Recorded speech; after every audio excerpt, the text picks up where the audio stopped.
Ela, ok.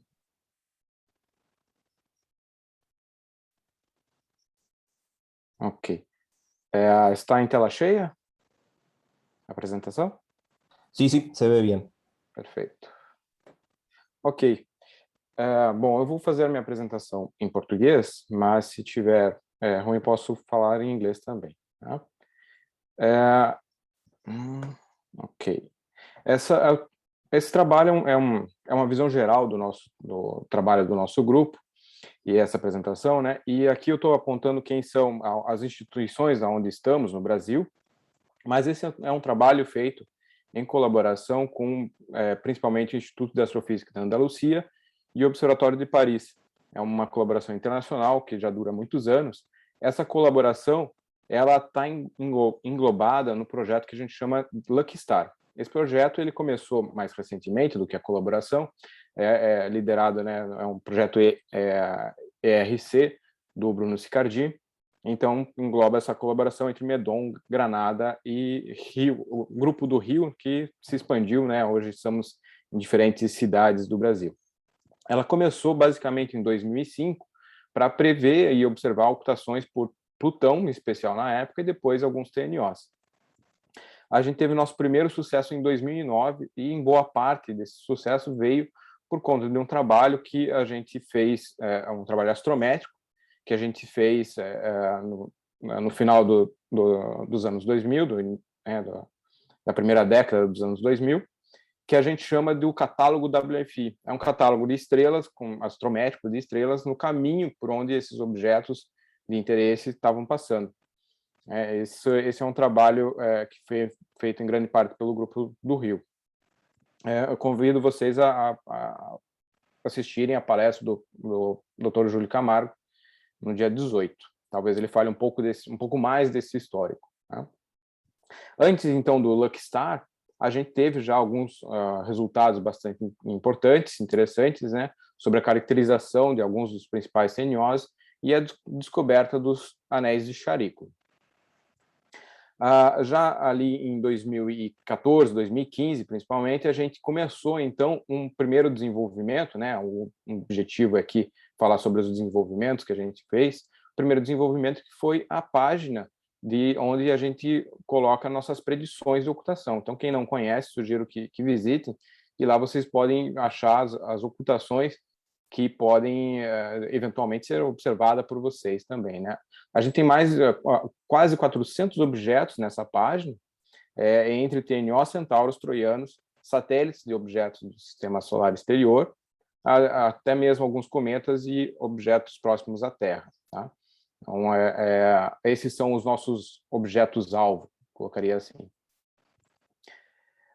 Aqui eu trago uma evolução do número de ocultações por ano. Né? Aí vocês veem, em grande parte, foi feita por nós, né? Pelo que a gente chama do projeto Lucky Star, que começou em outubro de 2015. Então, a gente vê aqui o número de eventos aumentando graças aí ao catálogo do WFI e toda a colaboração que envolve. Aí termina o catálogo do WFI quando a gente volta a ter boas posições astrométricas, né, graças ao satélite Gaia, aos catálogos do Gaia. Então, a gente tem um boom aqui, um número muito grande de eventos. Quando a gente incluiu os troianos nessas predições, que foi ali no início de 2019, aí a gente tem um aumento bastante expressivo de eventos detectados, e a gente está aí em cerca de 60 eventos observados por ano, né? É mais de um evento por semana. É bastante dado, bastante informação. Tudo isso está na nossa base de dados. Aqui a publicação que eu fiz sobre essa base de dados. Esse gráfico, inclusive, foi tirado de lá. Vocês podem acessar essa base de dados aqui, que está nesse link, e ter todos os eventos que a gente tem conhecimento de ocultações estelares por objetos do sistema solar exterior. Então, se quer saber se um objeto já foi observado, você tem essa informação lá nessa base de dados. Tudo isso é graças a uma colaboração muito forte com observadores amadores.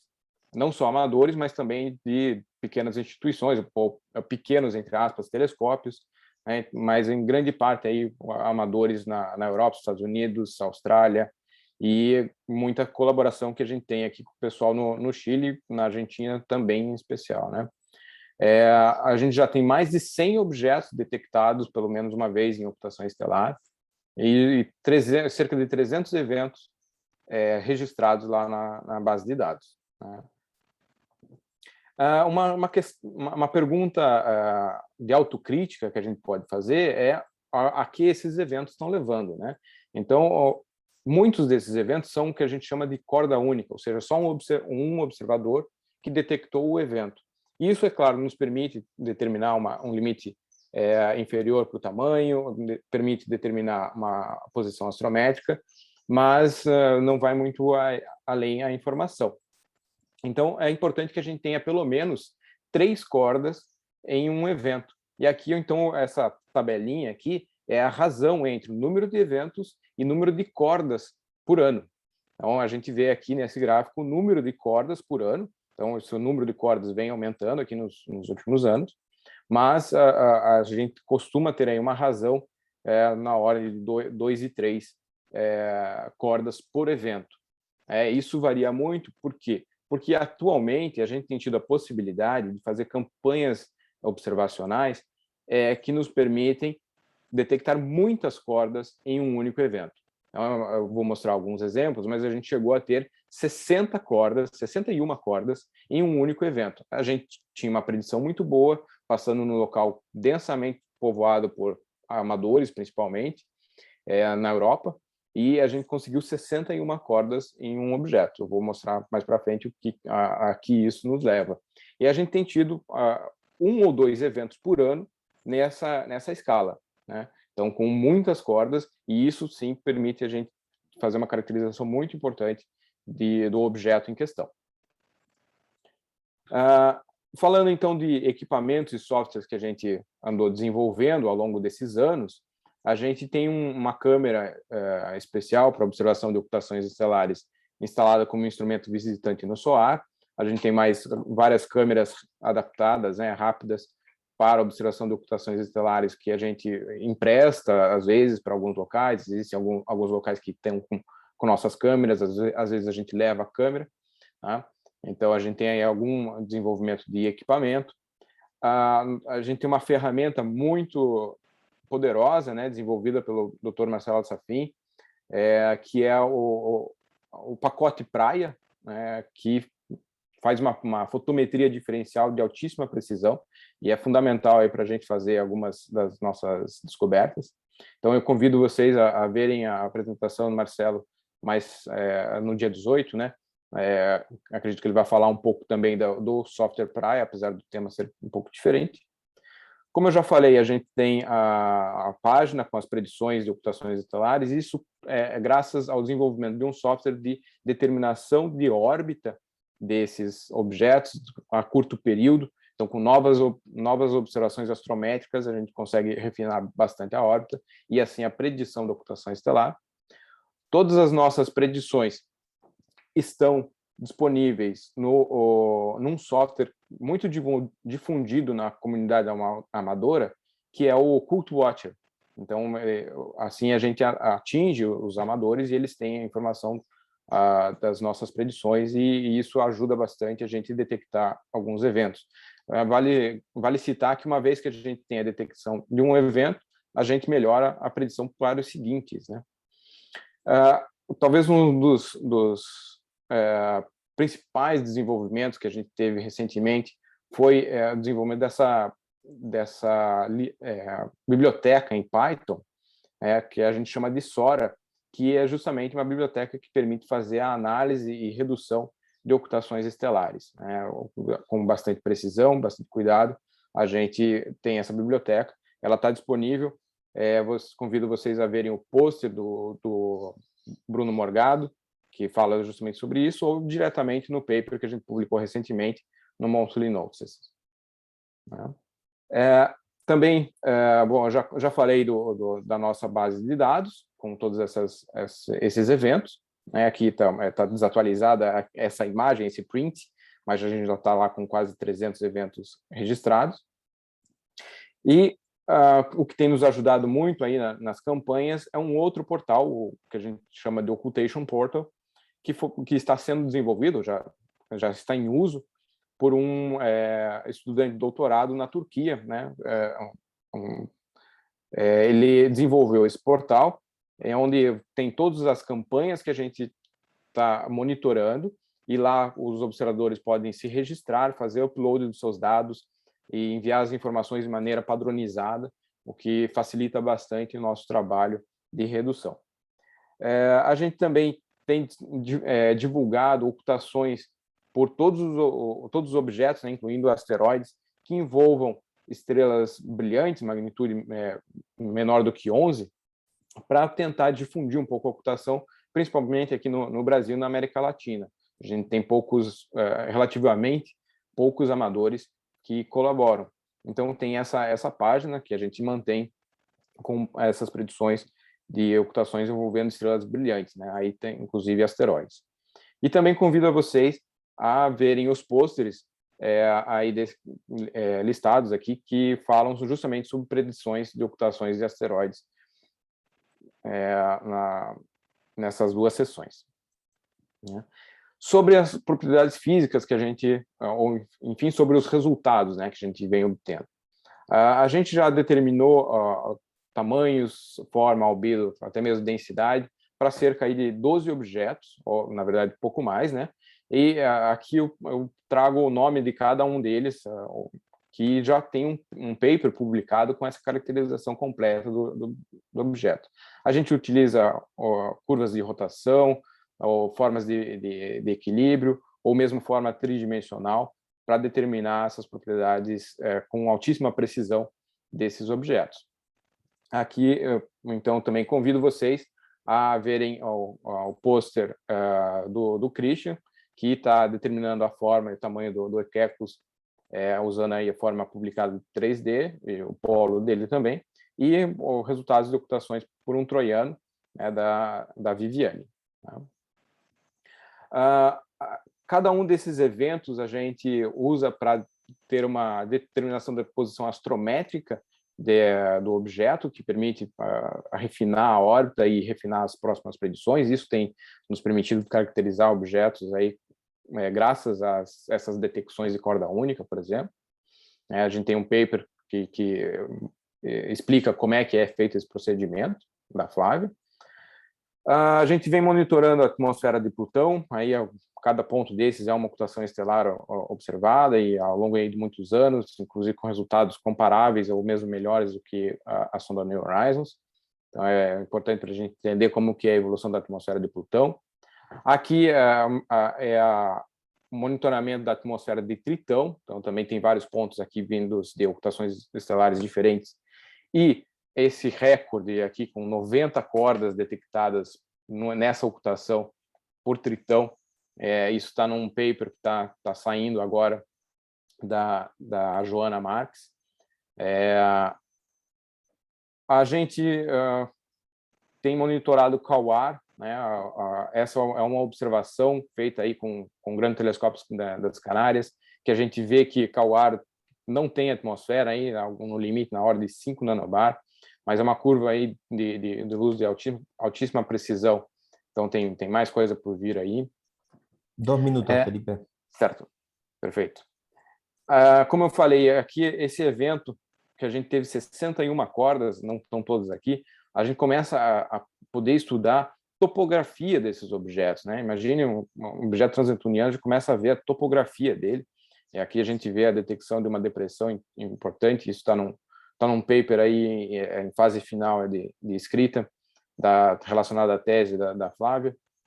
A gente já tem esse paper publicado que a gente mostra a detecção de uma depressão nesse objeto, nesse transneptuniano. Aqui a gente vê claramente essa assinatura de topografia nessa ocultação, né? Numa das cordas, simplesmente, já mostra a topografia. A gente tem detectado alguns dos satélites desses objetos, então aqui uma curva aí do Plutão e Caronte, né, com a detecção do Caronte. A gente teve uma detecção do Wayward, que é o satélite do Quaoar. A gente detectou o Riaca, isso aqui é um plot bem preliminar, tá? Já está bem melhor do que isso hoje em dia. Aqui é a detecção do Vance, que é o satélite de Orcus.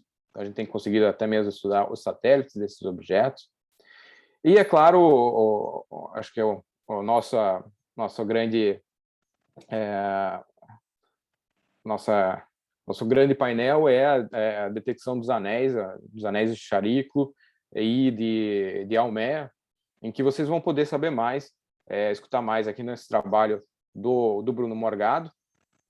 No dia 17, ele vai falar sobre uma análise bem detalhada do Chariclo e dos anéis. E também no dia 15, o Ortiz vai falar sobre também um pouco dos nossos progressos, e certamente ele vai falar do anel de Almeida. Né? Então, em conclusão aqui, a gente tem liderado, né, a maioria desses trabalhos envolvendo ocultações estelares desde 2010. Desenvolvemos softwares e equipamentos para analisar observar e analisar esses eventos, uma colaboração muito grande com amadores e pesquisadores em geral. Já caracterizamos vários objetos, descobrimos coisas completamente inesperadas e temos predições e ocultações com altíssima precisão. Né? Então, eu paro aqui agradecendo a atenção e aberto a perguntas. Muchas gracias, Felipe. Muy interesante e informativa la charla. Tenemos tiempo para un par de preguntas. Puede ser por el chat o si levantan las manos, trato de verlas. Preguntas para Felipe. Bueno, yo tengo una, voy haciendo una mientras por ahí alguien escribe. Felipe, mencionaste que se puede obtener información de las atmósferas de Plutón, mencionaste, por ejemplo. ¿Qué tipo de información se puede obtener con las ocultaciones, más allá de tener una estimación de las etapas de las estaciones? Sim, puxa, aqui talvez, só para te dar uma ideia, a gente tem ocultações por objetos que têm atmosfera. A curva de luz, ela não é abrupta, né? Ela tem uma queda que é provocada pela refração na atmosfera. E a partir da modelagem dessa curva de luz, a gente vai conseguir determinar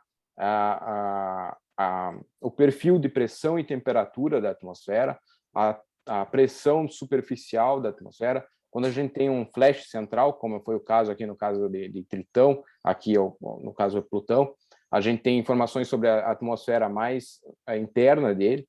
Então, a gente consegue, com essas ocultações ao longo do tempo, ver como é que está a pressão e, às vezes, até mesmo ventos zonais, e a gente vai... É como a sonda New Horizons, né? Naquele momento, a gente mede as características da atmosfera, temperatura, pressão, em várias camadas, e a gente tem uma figura, um screenshot, né, daquele momento da atmosfera. E aí a gente vê aqui, por exemplo, essa evolução. A gente tem a evolução da pressão superficial de Plutão ao longo do tempo, e a gente vê que ela está mais ou menos estabilizada, né? A gente tem aí mais um ponto aqui, que foi publicado recentemente, ela está razoavelmente estabilizada conforme alguns modelos de evolução da atmosfera. E aos poucos aí espera-se que ela vá descer, mas a gente tem que continuar monitorando computações para ver se essa modelagem está correta, né? Adequar os modelos. Gracias, Felipe. Y hay una pregunta de Gonzalo Tancredi. Pregunta, ¿cuál es la mediana del número de cuerdas por ocultación? No el promedio, la mediana. Não, eu não fiz essa conta, mas de cabeça eu diria que seria 2 a 3, tá? Realmente não, a maior parte dos eventos são de cordas únicas ou poucas cordas, né? Mas como eu ressaltei, o interessante é que a partir dessas detecções a gente começa a poder fazer eventos como esse que está na tela, né? A gente sabe exatamente onde a ocultação vai ocorrer e a gente vai mobilizar toda a comunidade que está naquela região para fazer a observação muito detalhada. E cordas únicas ou poucas cordas também permitem sondar o objeto em torno dele. Às vezes, para a descoberta de algum satélite, A gente tem visto alguns objetos que são ou duplos de contato, a partir de cordas únicas ou poucas cordas. Então, mesmo essas cordas únicas, elas acabam nos ajudando bastante. Hay una pregunta de René Dufar. Pregunta si ya se observaron tamaños, formas, satélites y depresiones. ¿Cuál es el siguiente desafío en las ocultaciones? É uma grande pergunta, René. Você tem que nos ajudar a responder.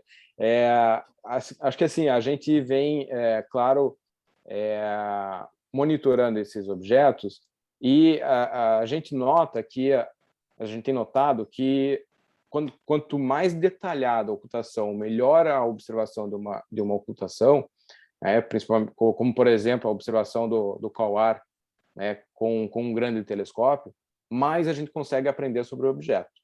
Então, acho que talvez um dos desafios seja a gente conseguir sensibilizar principalmente os painéis aí de tempo, de telescópio, para a gente fazer observações desses objetos com grandes telescópios, dessas ocultações com grandes telescópios, e poder estudar muito bem a região próxima desses objetos. Então, claro, a detecção de satélites, ela já vem ocorrendo, mas ainda não é uma coisa corriqueira, né? Então, a gente tem que caracterizar mais os objetos, tem que tentar estudar um pouco sobre a duplicidade desses pequenos corpos, principalmente dos objetos frios, né? Para ver como é que se deu a formação do sistema solar, se realmente a maior parte deles é duplo. Então, acho que esse seria um dos grandes desafios.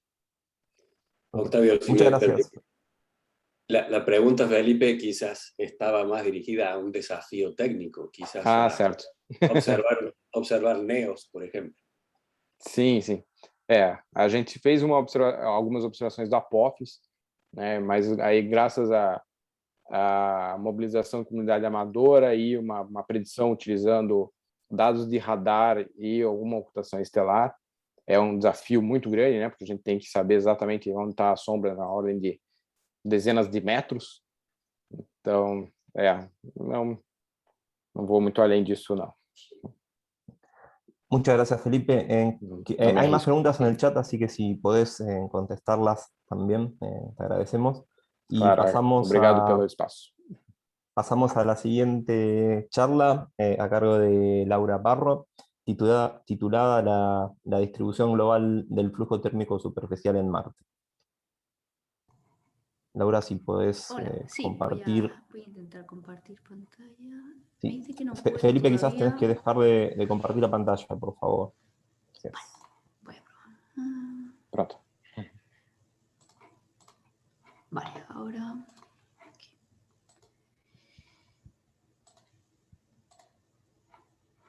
¿Se ve ahí bien mi pantalla? No. No se ve en la... pantalla, se ve la pantalla, pero no en pantalla completa. Vale, espera. Voy a intentar hacer esto, porque yo creo que es problema de que estoy con dos pantallas ahora mismo. Un segundo.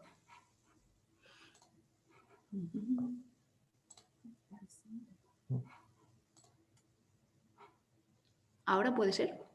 Sí, ahí se ve bien. Vale, genial. Pues nada, buenos días, buenas tardes desde aquí, desde España ya. Me voy a presentar brevemente. Mi nombre es Laura Parro y soy actualmente investigadora postdoctoral en la Universidad de Alicante. Y yo participo actualmente en el proyecto NEOMAP, que se encarga del estudio de NEAs, de asteroides cercanos a la Tierra. Pero hoy os voy a hablar de la distribución del flujo térmico en Marte. Nos vamos a mover a este planeta y os voy a presentar algunos de los principales objetivos y resultados que obtuve en mi tesis doctoral hace un añito más o menos. A ver si ahora sí. Bueno, os voy a explicar brevemente las motivaciones de este trabajo. Un poco lento la presentación, no sé por qué. Vale.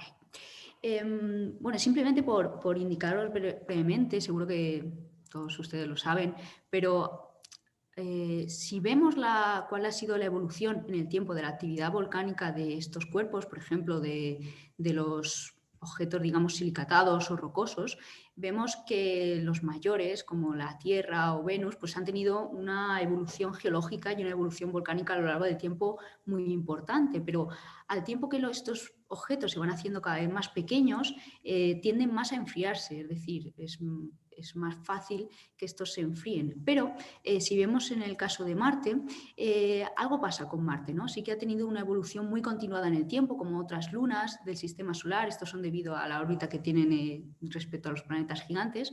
Pero Marte es curioso cómo ha tenido esta evolución muy significativa en el tiempo y ha sido activo geológicamente hablando. Entonces, queríamos saber por qué esto ha pasado, ¿no? Además, bueno, como sabéis también, pues Marte actualmente es bastante diferente a la Tierra, pero en el pasado llegó a tener océanos y condiciones habitables, y esto en parte fue porque tenía pues unas condiciones de temperatura y también una atmósfera que conseguía retener ese calor de alguna forma interno que disipaba el planeta. Entonces, para ello, nosotros nos centramos en el estudio del flujo térmico. Esto es un parámetro que, por ejemplo, en la Tierra nos da cuenta, nos indica cómo evoluciona un planeta. Por ejemplo, aquí os voy a poner un ejemplo de la distribución global de flujo térmico en la Tierra, y aquí podéis ver que los valores más altos evidentemente coinciden con las cuencas oceánicas, donde se están separando las placas litosféricas y evidentemente tenemos más calor interno disipado por la superficie, y luego pues los valores más bajitos los tendríamos en los continentes, en las zonas más estables. También para que nos hagamos una idea y luego para comparar con Marte, actualmente la Tierra está disipando unos 91,6 milivatios por metro cuadrado, que equivale a unos 47 teravatios. Pero lo más significativo para mí de la Tierra, y para muchos de nosotros yo creo que es evidente, es que hay una diferencia, ¿no?, entre la corteza oceánica y la corteza continental. Esto nos está dando cuenta de la geodinámica de un planeta. Entonces, por eso nosotros queríamos investigar también la distribución del flujo térmico en un planeta como es Marte. Brevemente, solo por hacer un apunte de dónde viene este calor de Marte y de otros muchos planetas.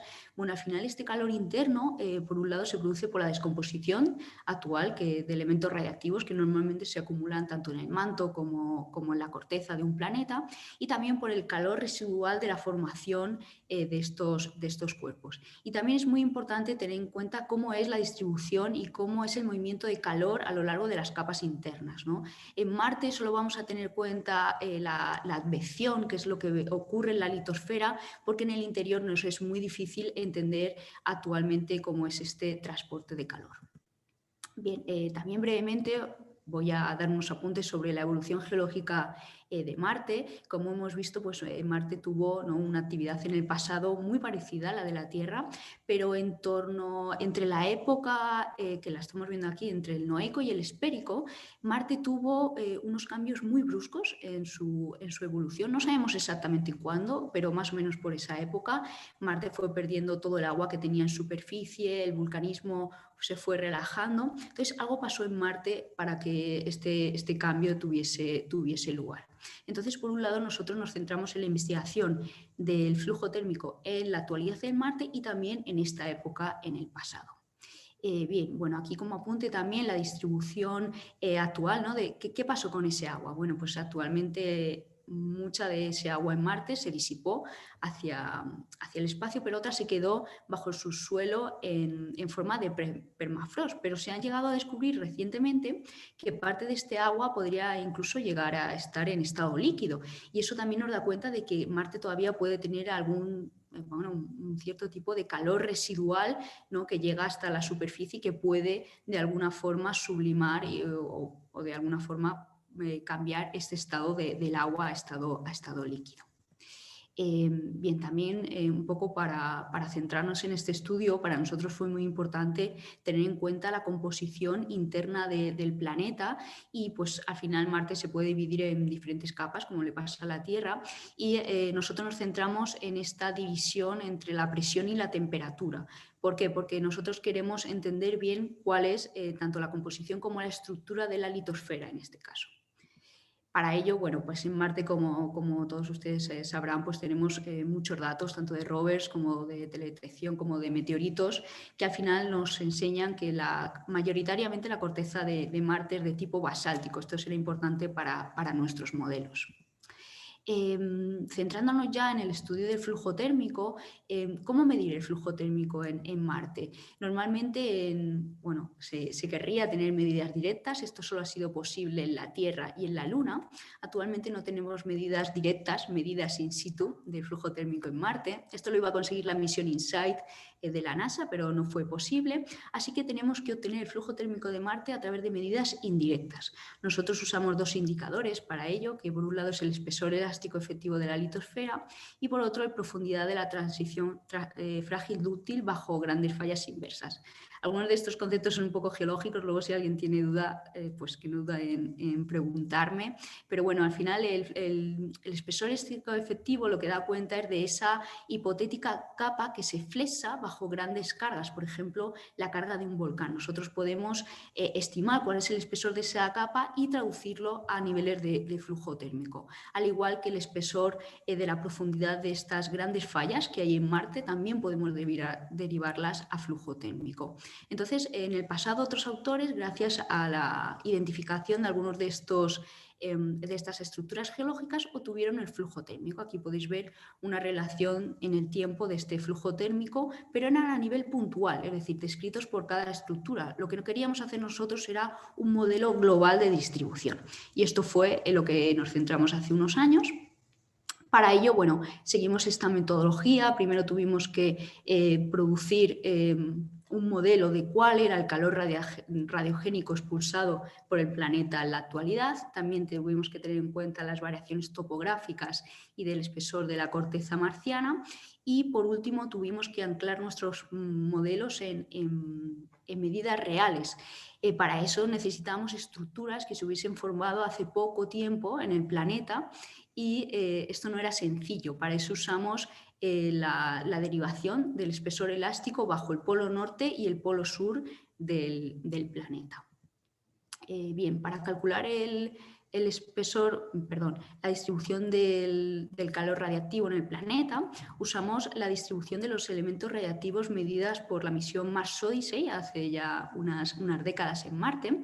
Teníamos la distribución del torio y del potasio, y también necesitábamos la del uranio, que se consigue a través de esta simple ecuación de aquí, y así conseguimos, un poco sumando todas las abundancias de estos elementos radiactivos, pues el primer o más actualizado mapa de distribución de elementos radiactivos en el planeta. A partir de aquí derivamos y obtuvimos por actualizado el valor de cuánto era lo que la corteza producía de calor radiactivo, y bueno, el manto es mucho más inaccesible. Entonces, al final, como casi todos los elementos radiactivos tienden a estar en la corteza de los planetas, pues obtuvimos esta relación de que como 0,1 veces el porcentaje de la radiactividad del manto sería la de la corteza sería la del manto. Muy bien, también necesitábamos evidentemente la distribución topográfica y de la corteza del planeta. La distribución topográfica se tiene desde hace unas décadas en Marte gracias al MOLA, a uno de los instrumentos que ha viajado con una de las sondas marcianas, y también necesitábamos el modelo de gravedad. Combinados obtuvimos un mapa actualizado del espesor de la corteza de Marte. La media de la corteza es unos 50 kilómetros. Y gracias a todos estos modelos, pues ya pudimos obtener el nuestro de distribución de flujo térmico. No me voy a meter en muchos detalles, pero bueno, seguimos esta ecuación de aquí, y también teníamos que tener valores de la densidad media global de la corteza y del manto litosférico, así como la conductividad típica de esta corteza, que está medida pues, de basaltos característicos como pueden ser aquí algunos de la Tierra. Este sería el mapa final que tuvimos, y bueno, es reseñable decir que en comparación con la Tierra, pues Marte disipa mucho menos calor. Es decir, si nos acordamos de la Tierra, que disipaba unas unos 41 teravatios actualmente, pues Marte solo disipa unos 3 teravatios en total. Es decir, al final Marte es un planeta mucho más pequeño, produce menos calor, pero también está disipando mucho menos calor. Y eso puede ser debido, gracias a ello, a que por eso tenemos esta evolución geológica tan continuada en el tiempo, a pesar de que Marte es un planeta mucho más pequeñito. Aquí aterrizó la misión InSight, que era donde iba a medir el flujo térmico, pero al final no lo consiguió.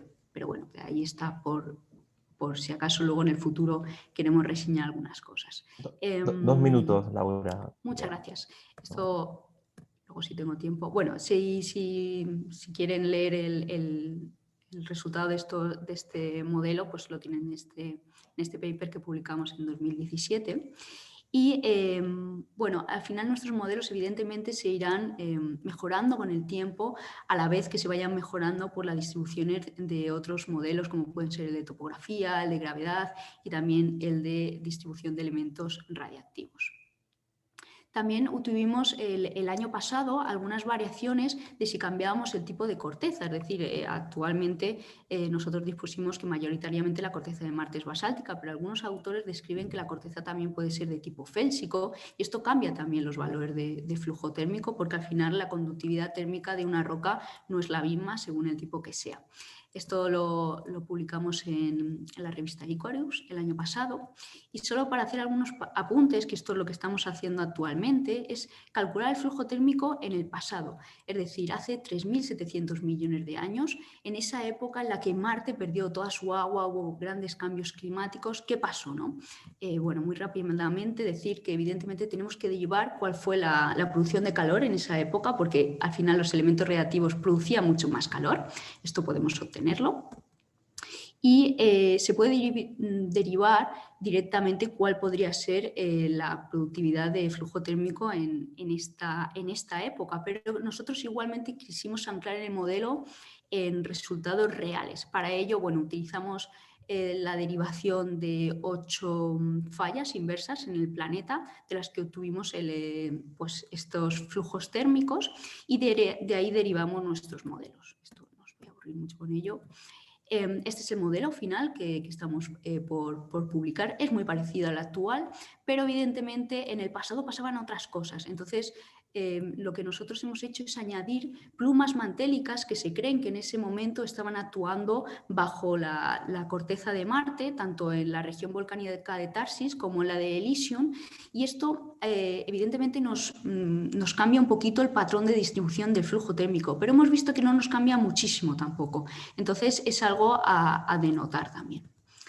Entonces, simplemente por reseñar y acabar, evidentemente en la actualidad Marte se está enfriando. Este es un dato que obtuvimos con estos modelos actuales de distribución, pero en el pasado Marte se estaba calentando. Es este diagrama que os enseño aquí en colores rojos. Vemos como hace unos 3.700 de años Marte se estaba calentando y en algún momento hubo ese cambio entre calentamiento y enfriamiento del planeta, que tenemos que seguir investigando porque algo cambió internamente en Marte para que esto pasase. Y gracias a entender la distribución del flujo térmico, porque pues hemos podido aprender un poquito más sobre ello.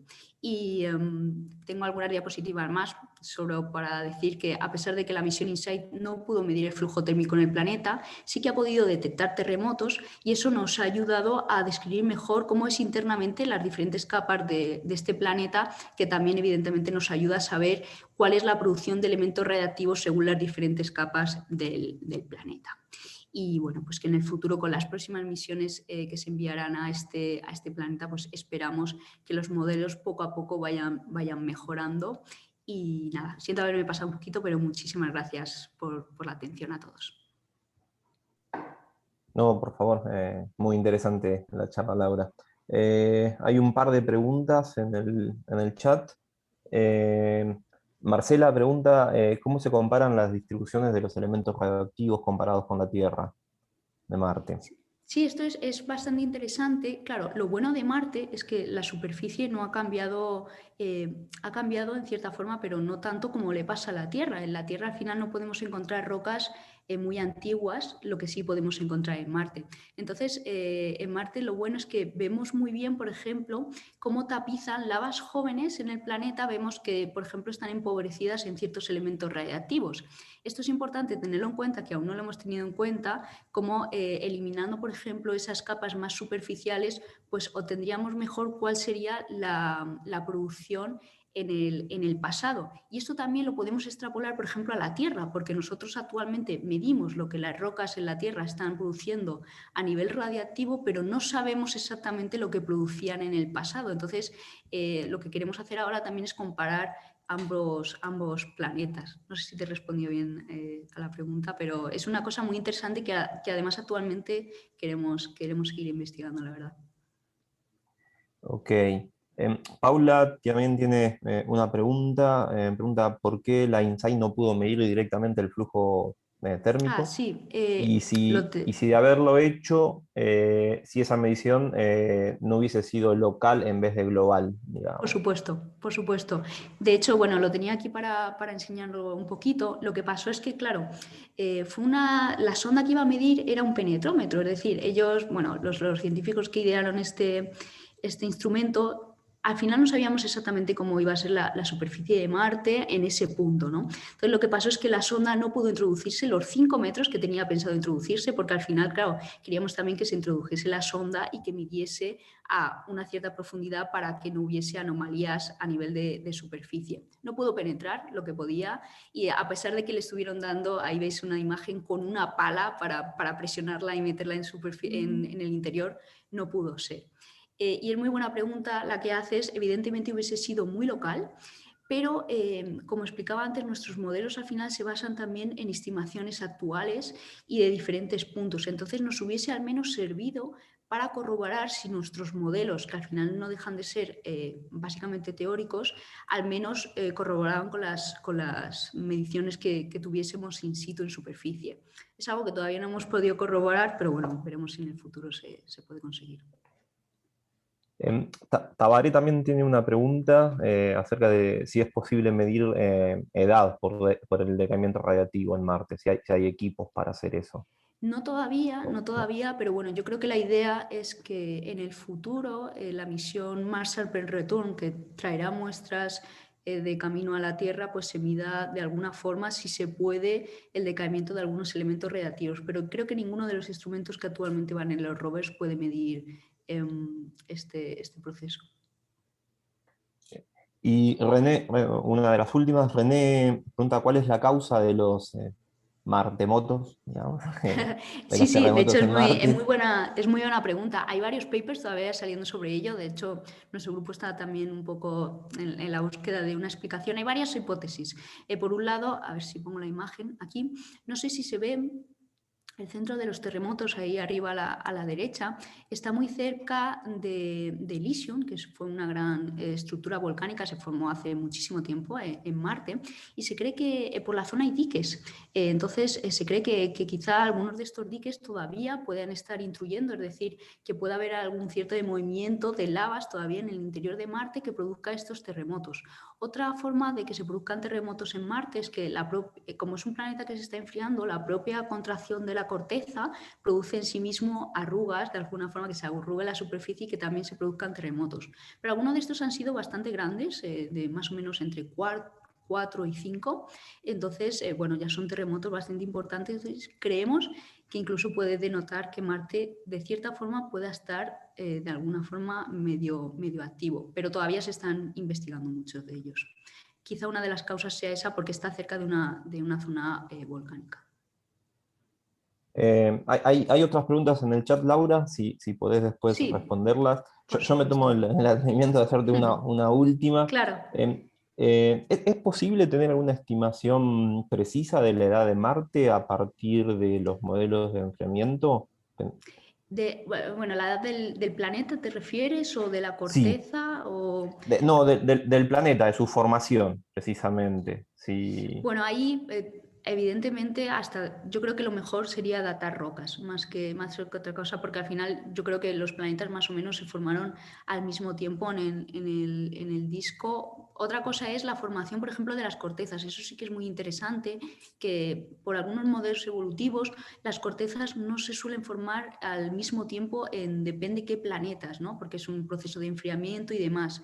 También depende mucho del lugar donde estén en el sistema solar, si han recibido más o menos impactos. Aquí lo que a nosotros sí que nos preocupa, por ejemplo, es que creemos que Marte tiene de alguna forma, tiene más contenido en elementos radiactivos de lo que tendría la Tierra, porque si extrapolamos el contenido que tiene Marte a la Tierra se nos freiría por dentro. Entonces esto es algo a denotar y quizás sí que tenga que ver con la edad de la formación de la corteza. Pero bueno, son todavía cosas que en el futuro le tendremos que dar una vueltecilla. Perfecto. Muchas gracias, Laura. Muy Muchas gracias a interesante el todos. trabajo. Bueno, entonces damos por terminada la primera sesión. Tenemos un corte hasta las 11:30. No sé si hay alguna notificación por parte del comité. Gracias, Octavio, por actuar de moderador. No, por favor. Quedamos a unos minutos antes de las 11:30 para conectarnos para la siguiente sesión. Perfecto, Gracias nos a vemos todos. un rato entonces.